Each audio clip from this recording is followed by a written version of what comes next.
والوں میں سے تو بڑھ کر رحم کرنے والا ہے، تو تم ان بندوں کا اور میرا مذاق بنا لیا،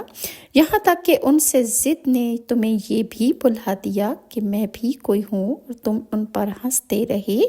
اور اسی طرح آگ کا عذاب دیکھ کر کافر چند لمحوں کی مہلت بھی طلب کریں گے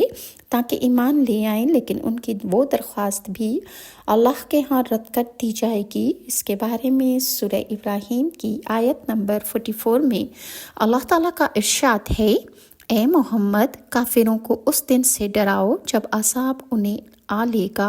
اور یہ ظالم کہیں گے کہ اے ہمارے رب ہمیں تھوڑی سی مہلت اور دے دے،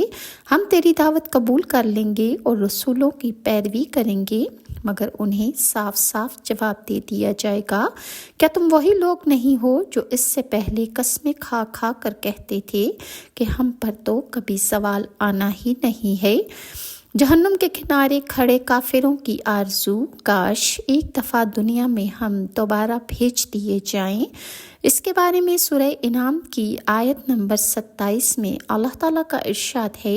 کاش تم وہ منظر دیکھ سکو جب کافر جہنم کے کنارے کھڑے کیے جائیں گے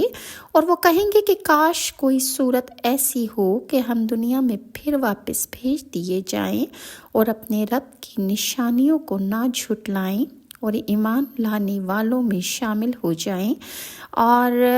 جہنم کا عذاب جب کافر دیکھ لیں گے تو دوبارہ دنیا میں جانے کی بار بار خواہش کریں گے۔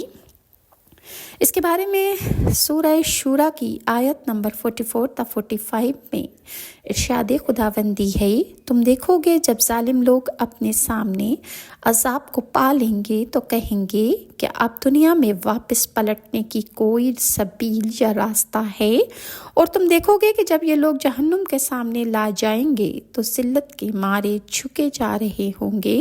اور جہنم کو وہ نظر بچا بچا کر کنکھیوں سے دیکھیں گے، یعنی جہنم کو نظریں بھر کر دیکھنے کی ہمت بھی نہیں کر پائیں گے۔ اس وقت اہل ایمان کہیں گے، واقعی